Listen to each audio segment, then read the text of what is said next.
Welcome back to another CommCon Virtual 2020 session. This time we were Saúl from the Jitsi project. 8x8, who kind of house the Jitsi project now, are also one of our silver sponsors this year. So thank you to 8x8 for supporting us, and thank you to Saúl for coming and joining us in very, very busy schedule at the moment to talk to us about Jitsi and how things have been and where things are going. I'm just going to pass you straight over to Saúl, and then I'm going to catch up with everyone afterwards. Cheers.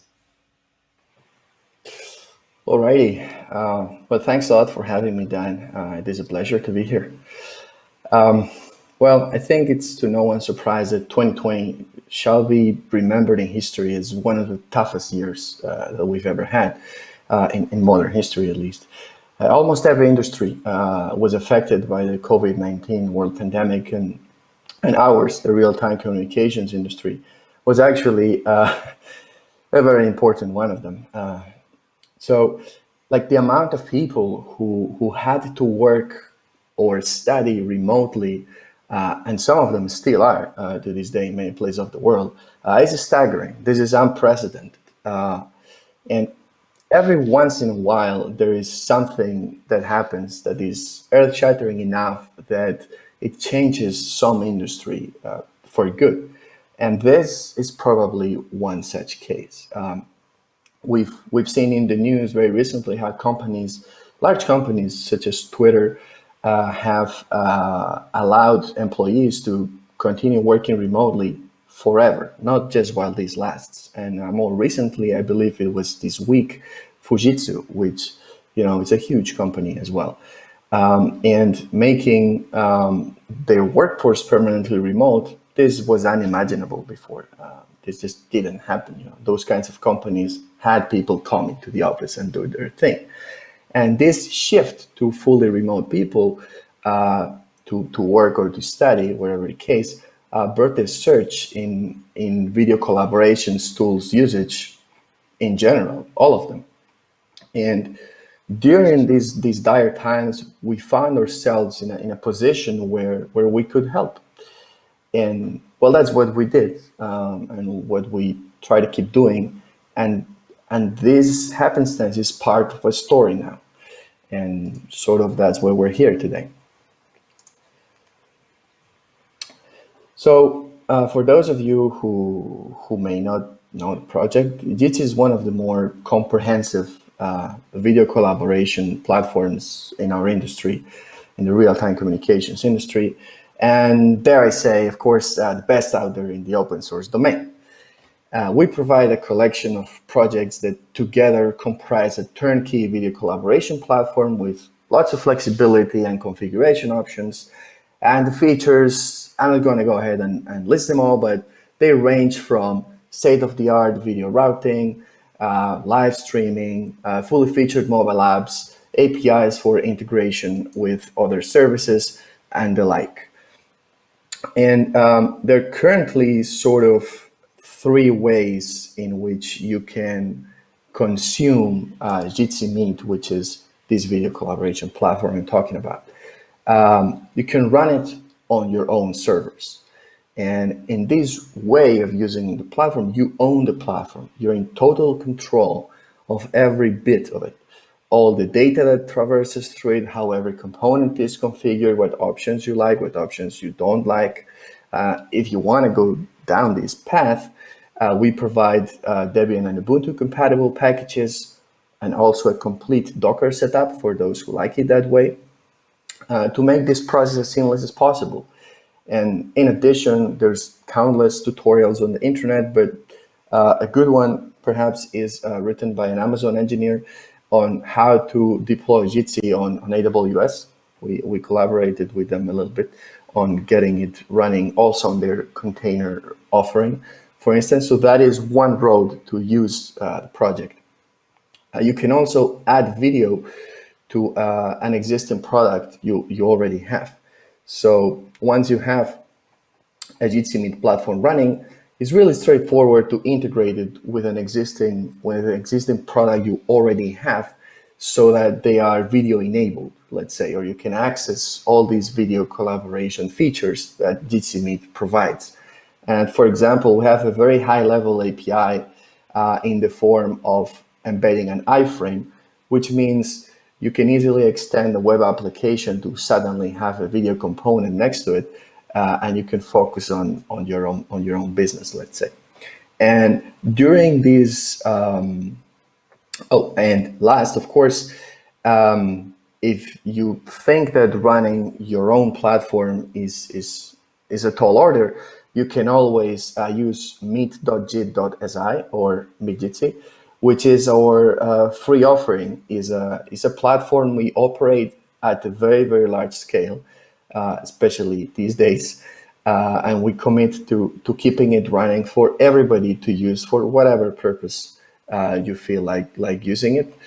And this has been by far the biggest way in which people have used our software in these days. But we have seen tremendous growth in all of these three ways of using it.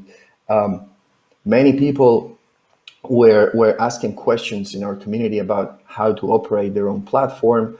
We made almost, like I would say, more than once a week. We made stable releases with what we were running in production already, so that people could run their own platforms with the latest and greatest piece of software. Same goes for Docker and the like. But of course, as I said, the growth on meet.jit.si or meet.jitsi was immense. And I'm not going to boast about numbers today. I would rather focus on how the increase in these numbers affected the project and what we do with the project. So here's an example. I like to share a very specific case, which is the case of WeSchool. WeSchool is one of the largest online education platforms in Italy. Of course, when Italy was one of the first countries to also, to close down schools, and when this happened, they found themselves in a similar position to us, with tons of people using their service and, suffering the growth problems. And at the same time, there was, of course, a demand for a video component to complement their online education platform. So they turned to us like, hey, can you help? We're like, well, yes, we can. So we took the chance to trial something we had been dreaming to do for a very long time, which is to do a communications platform as a service, or it's called in the industry, or a CPaaS, right? And this is news. We have publicized it very, very little. I don't think it has an official name yet, so let's call it Jitsi as a service for the purposes of this talk. It's early stages, but now what shape does this Jitsi as a service platform offer? So the idea is that it will combine the strengths and the flexibility of hosting your own platform with the peace of mind of not having to worry about how to scale it up. So that is the plan we have for this platform. And sort of following up on the WeSchool example, what this allowed them, is to focus on their e-learning platform, because they had so many students, and we took care of the video component. They just integrated it. And there was a closed feedback loop, of course, because there were a number of features that we added that came directly from this collaboration that we had with them. And they didn't have to sort of spread themselves any thinner to be able to deal with scalability of the video component. And speaking of scalability, of course, it's something we focused on, as I said, heavily, really heavily, and still are, because there were so many people using this, our freely available platform, meet.jitsi. However, only having the platform running so that everybody can use it, even though that is still a great achievement, given the amount of people that were using it, is not enough to provide a good meetings experience. So I'm not going to talk about what problems we run with, what specific details of, for example, Nginx configuration we had to tweak because we had some bad defaults and things like that. I've talked about this in the past. There was this event called Open Tech Will Save Us by the guys over at Matrix, and I went into detail about what specific technical aspects of the scalability we had to touch into to make it actually work for that many people. But instead, let's focus on the challenges that became relevant just because of the sheer scale of the problem. The first one was privacy, I'd say. As more people moved to like these virtual or digital only means of communication rather than person to person, privacy became a central topic of the conversation. Where does my data flow through and from? And we're fortunate because in the midst of all of this pandemic, Google had finalized an experimental API that they had been working on for a while, and they introduced it in Chrome. This is called insertable streams, and it allows you to modify audio and video frames from JavaScript as they traverse your WebRTC application before they go out. And the sort of obvious, or I don't know if this was the main driving force for this API. I think it was one of the central points of the design, but is to enable end-to-end encryption. The idea being that just because you have the ability to modify audio and video frames, one of the modifications you can do is actually encrypt them. And then this way, because you encrypt them on the client, then the server has no access to them, and you can send them end-to-end. They can travel end-to-end, and then other clients can decrypt it if we share the key. And this was just not possible before. So the moment this was available to us, we started working on our own implementation to use this, right? And we have it already available. It's in beta phase, but it already provides the capability to end-to-end encrypt the conversation, which was not possible before on this architecture of a multi-party video where you don't do a full mesh connection, right? And this was huge to us because it happened at the right time, and also the collaboration with Google in the form of reporting bugs and how fast they fixed them, it was really good. And then we've seen other projects also start implementing end-to-end encryption using insertable streams. So it's really good to see this particular feature growing, especially at these times.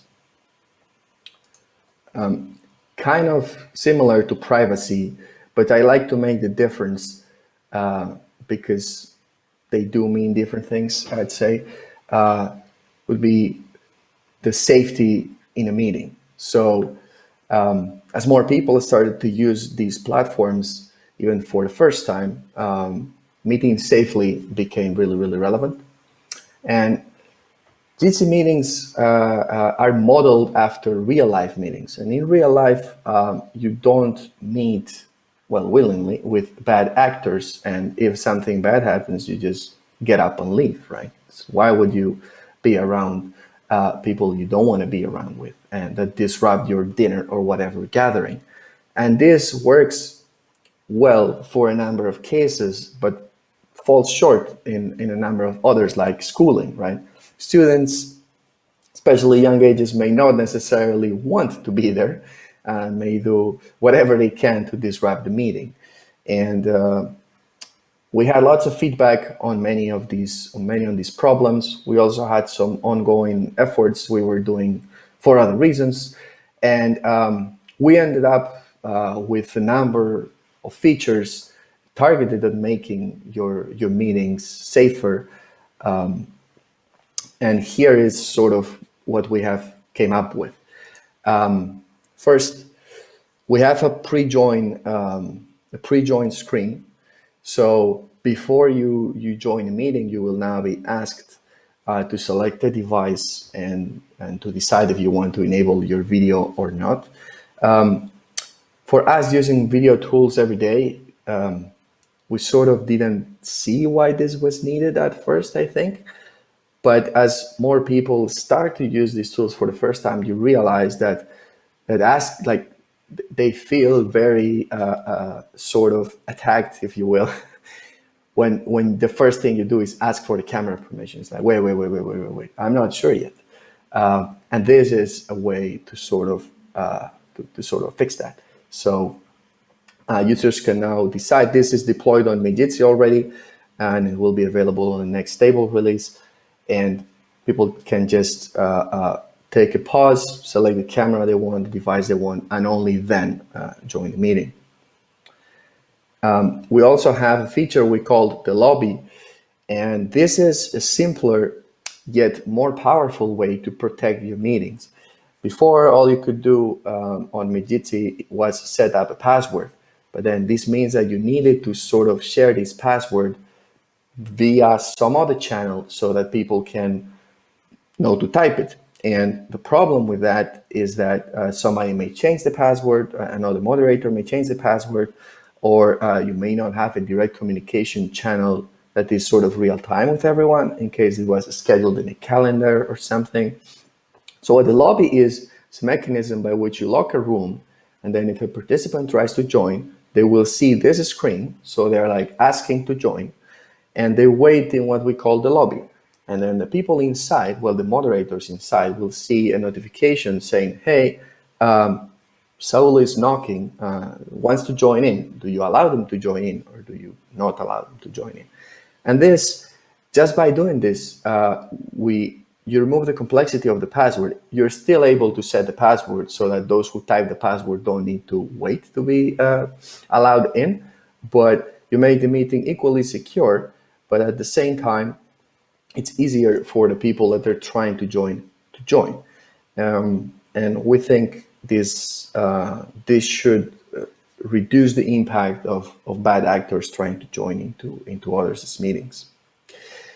And last, we also have a new mechanism we call moderated meetings for creating a special meeting link, actually two of them, and you would share a public one with everyone you want to join, and the other one you keep it to yourself, and that one gives you moderator grants, but does not give others moderator grants.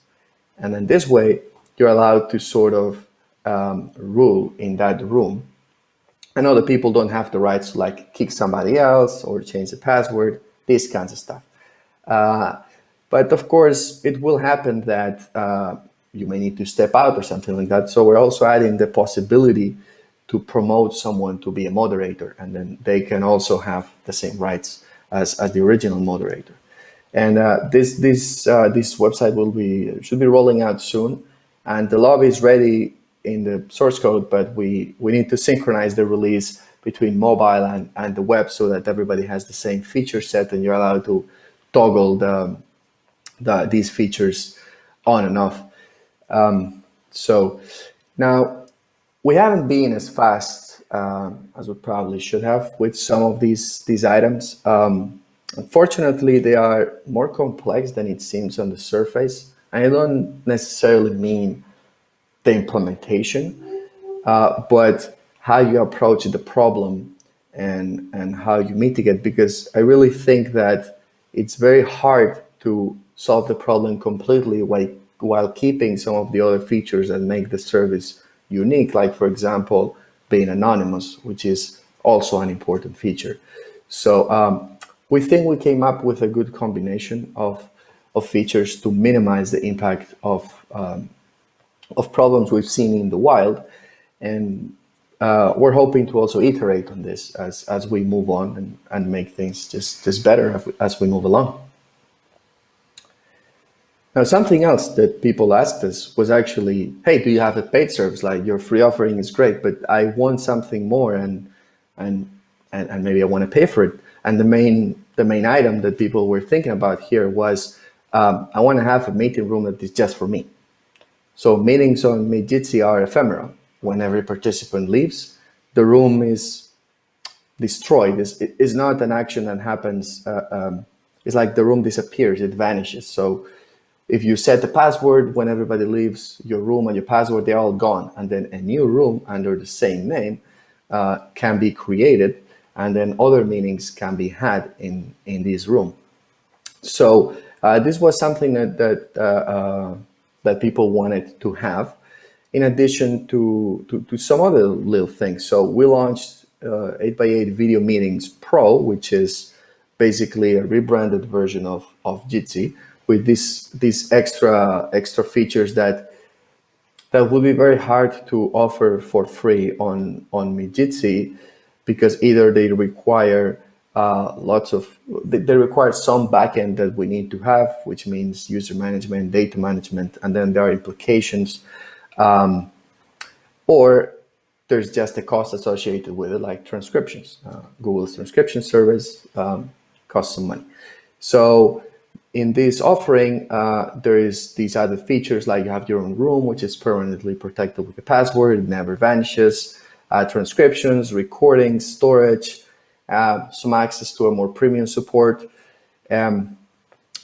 Now, you can have all of this if you deploy your own Jitsi instance, because you have access to all the components. You just have to run them yourself. But as I said before, which is akin to the use case of the CPaaS or the Jitsi as a service idea, not everybody wants to run their platform. They may want somebody else to run it for them. And this is a different way for them to have these features if you want to be just an end user. And speaking of end users, many of them that arrived at our platform, it was the first time they had arrived at our platform. So many of them found it easy to navigate. And we got lots of good feedback on, oh, wow, I only need a link and I can share it via whatever means. And then people end up in the same meeting. How great. I don't need to create an account.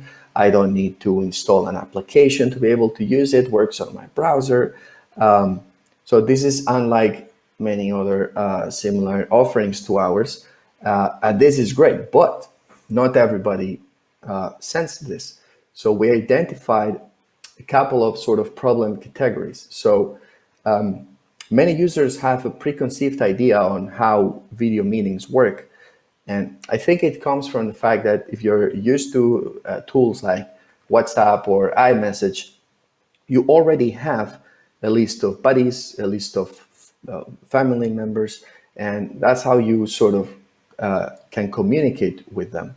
So you already know how to reach out to the other people. But people that use Jitsi for the first time, they're like, okay, I'm in a meeting, but how do I invite other people now? It's not super obvious to them. And in addition, some people couldn't find the options that they needed the most in an easy way. An example was the raise hand feature on mobile. Well, on mobile, the screen real estate is limited. So this option was actually on a secondary menu. It was kind of out of sight, and people couldn't see that this feature existed. So what we did was we reworked some of our UI to make Jitsi easier to use, especially for those who have never used it before, make that first use a bit more pleasant. And the main idea here was to make it so that the tool should not get in the way of having a productive meeting.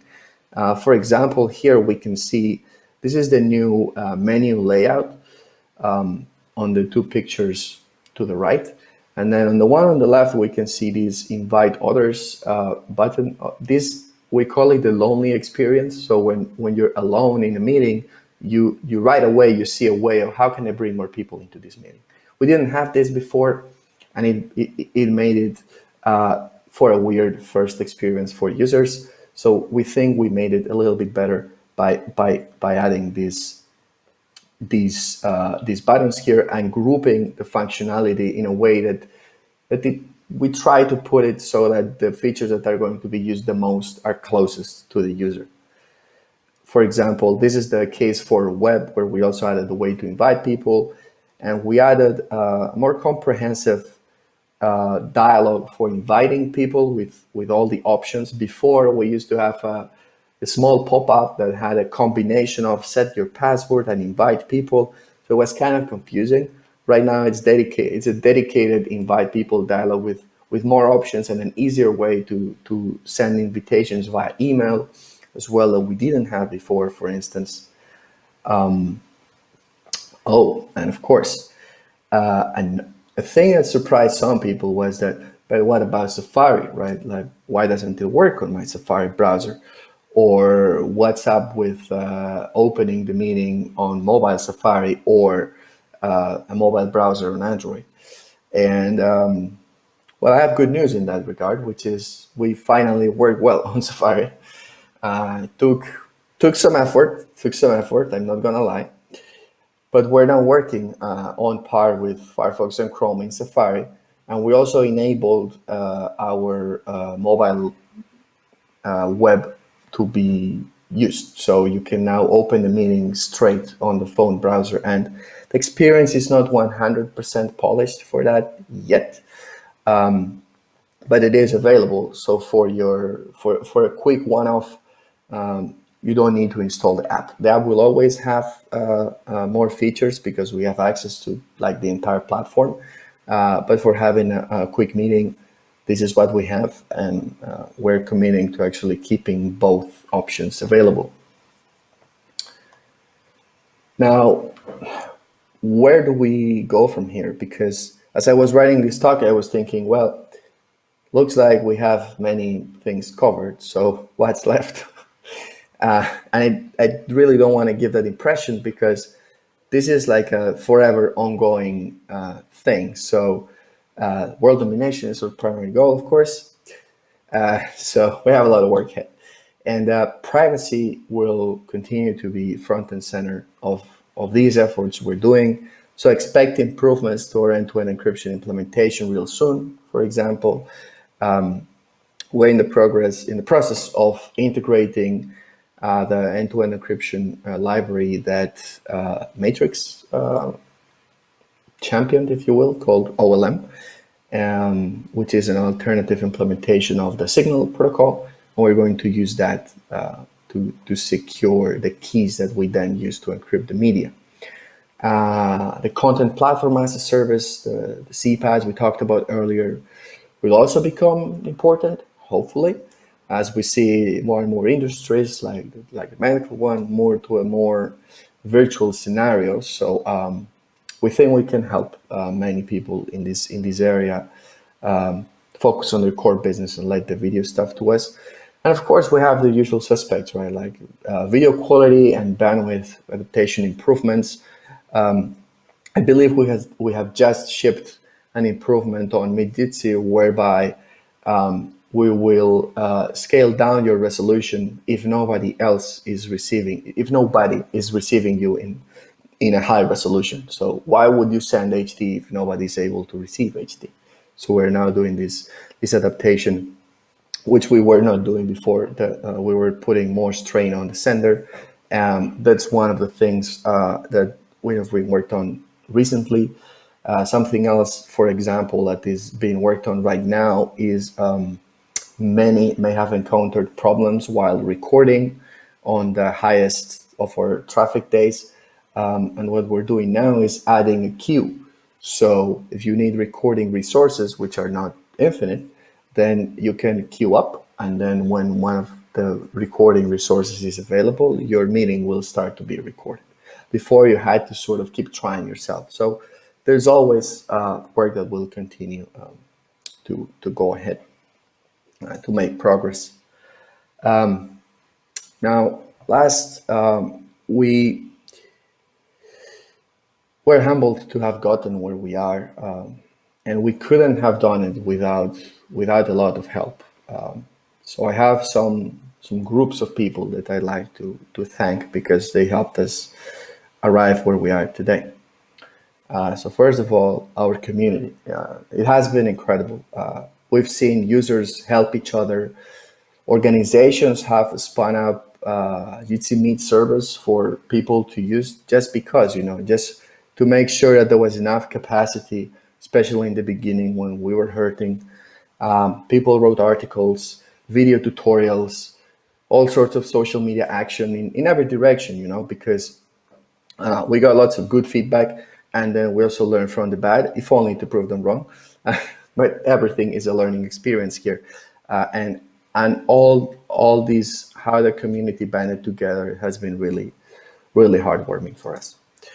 Of course, 8x8, it is my current employer, but 8x8 allowed us to do whatever it took to keep me Jitsi available for everyone. This means dropping other tasks, shifting priorities, opening up some wallets, I suppose.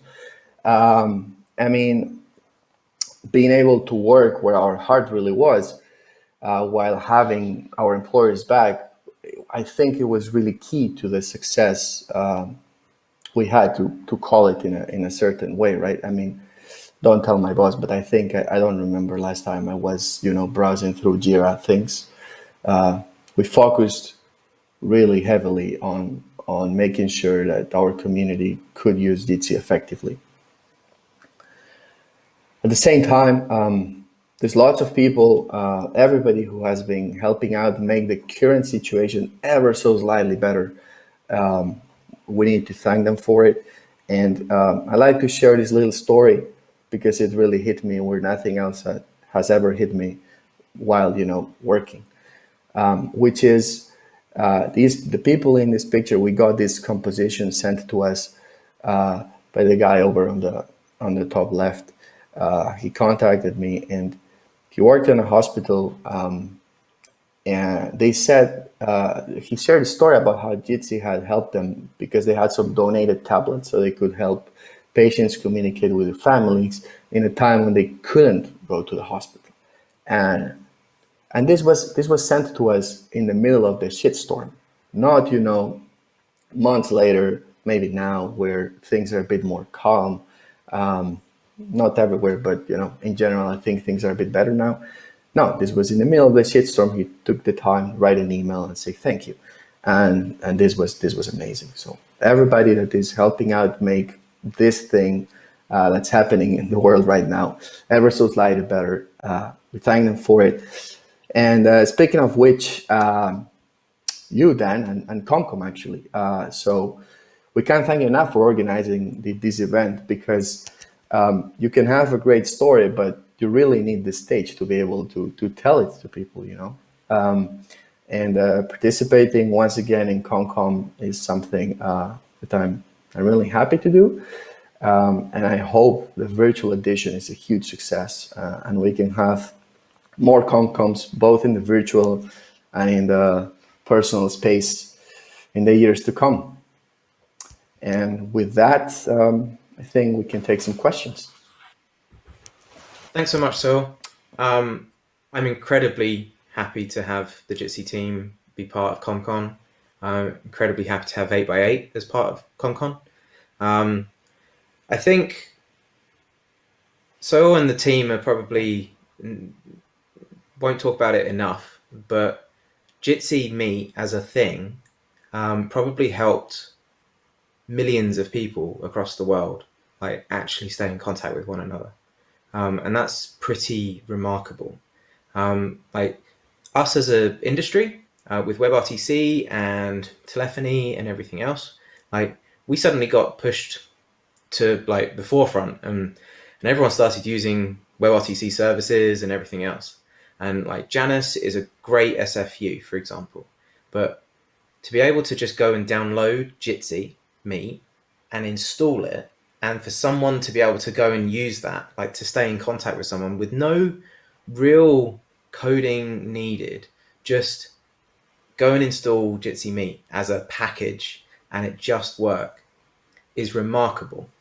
And then the effort that I know that the Jitsi team went through to keep Meet Jitsi up and running so that people across the globe could still use it entirely free, that is remarkable. So I want to say thank you to the Jitsi team. I want to say thank you to the 8x8 team. They are really the same team, but I still think of the Jitsi project as this kind of open source thing. It is an open source thing, and I think of 8x8 as the commercial sponsors of it.